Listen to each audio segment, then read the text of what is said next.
Hello, and welcome back to Kaely Daily. Today we are answering the question, when should I pack my go bag?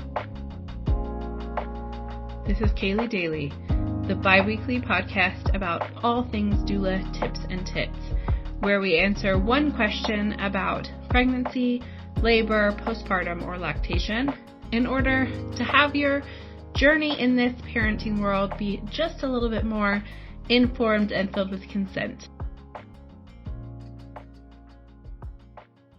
Hello, welcome back to Kaely Daily. I am Kaely Harrod, the host of this beautiful podcast, and also the author and creator of the Birth Prep Blueprint, a doula, mom, wife, sister, etc.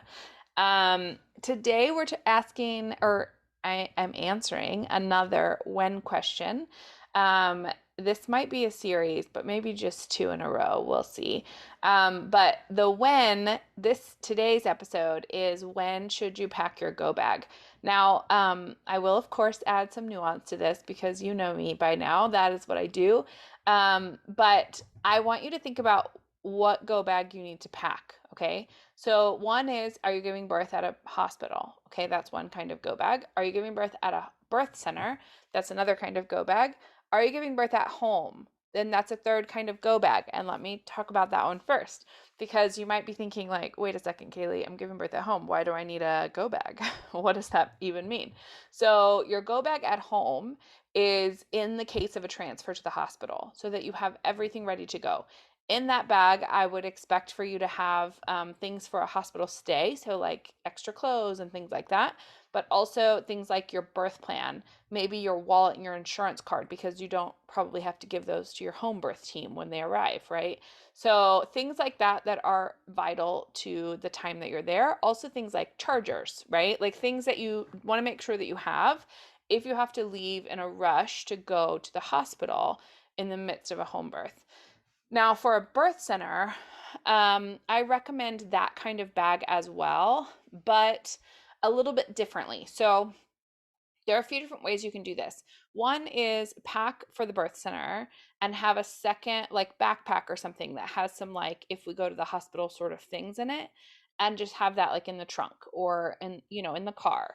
And then another is to have the things that you would need at the hospital in your bag for the birth center. In most cases, if a birth center birth transfers to a hospital birth, it's not usually emergent. Most transfers are because labor is long, or there's need for pain management that is medication, right? And so usually there's time for you to like eat something on your way to the hospital, or depending on the situation, right? Sometimes not. Sometimes you can kind of slowly make your way over. Other times you're going more rapidly. In either case, I think it's good to be ready for the rapid one, because that is, of course, harder to do in terms of logistics. So having the things that you would need at a hospital if that transfer happened is important. Then the hospital bag, if you're going to the hospital, obviously you have a bag for the hospital. One thing I would say is that all of those bags should be packed by 36 weeks. Now, if you're having a home birth or a birth center birth, in most cases, if you go into labor before 36 weeks, you cannot give birth at home or in a hospital. Now, in this country, the United States of America, there are various laws, depending on what state you live in, about what midwives can do before 36 weeks out of hospital. So an out of hospital birth before 36 weeks, I don't know of anywhere that is considered safe, because that baby is considered a late preterm baby. So they're not considered full term. So that is part of the reason for that, right? Is that baby has a higher chance of a need for the NICU or something like that. Clearly not an option if you're giving birth at home or at a birth center. So one of the things you can make sure that's ready at 36 weeks or before, just before 36 weeks, is that go bag that is just the hospital go bag. So that if you did have to transfer, if you did go into labor before 36 weeks and the birth center or the home birth is not a possibility, then the hospital bag is ready to go. Now, not all of us own enough stuff to pack a bag for 4 to 6 weeks before we have the baby, right? So, I would recommend having things packed that you do not need, right? So, let's say you're packing 2 pairs of jammies for the baby for coming home. You don't need those until you have the baby, right? So, go ahead and put those in there. If you have some clothes that you're planning, like maybe you have like specific underwear that are postpartum underwear, obviously you don't need those until you have the baby. So, put them in there. Now the hospital does have, if you're going to a hospital, they have things like disposable underwear. I'm going to have another episode coming up on what does the hospital have for you, etc. What do you need to bring with you? But, um, but things like chargers, or if you're down, I mean, so many of us at the end of pregnancy are down to like 2 pairs of pants that fit.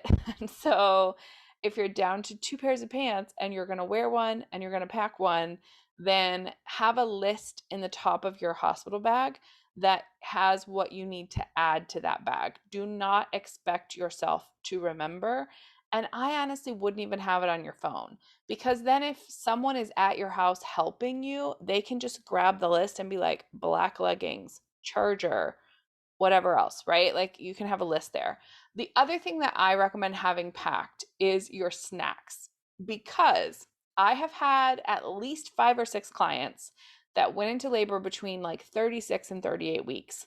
And they're like, I don't have any snacks because I kept thinking next time we go to the grocery store, I'll do that. Or we would like buy the snacks we planned to take, but then we ate them, because they're snacks that we like. And so having a separate bag that is like a grocery bag, or like a reusable grocery bag or something like that, that has your snacks in it that you are not allowed to eat out of until the baby comes, is a good idea, because if the baby comes early, you do need food and liquids and all of that. Like that's an important part of that process. And not all birthing facilities, it's easy to get that stuff, especially if you're giving birth in the middle of the night. So do have that packed around that like 36-week mark. Okay. Now, I know I plug on here all the time that I would love to answer your questions. I have a short series on postpartum stuff coming up in July. And so if you have a specific postpartum question, I would love to hear it, because I can add it right into that series. I would love to hear any of your questions, of course, but especially postpartum questions, because that's what I'm currently working on getting ready for you. And it'll be coming out really soon, so I could add those in. If you have not already connected with me on Instagram, I would love to connect with you there. If there's something you loved about this episode, I'd love to hear that. And I'd also really, really appreciate if you left a review, because that is what helps other people find this lovely podcast that have not heard of it yet. So if you could do that, I would be super grateful. And then I'm sure other people would be grateful as well. So anyway, I will see you on the next episode. Please do send me your questions. In the meantime, I forgot this last episode. I do wish you a well-informed, consent-filled birth.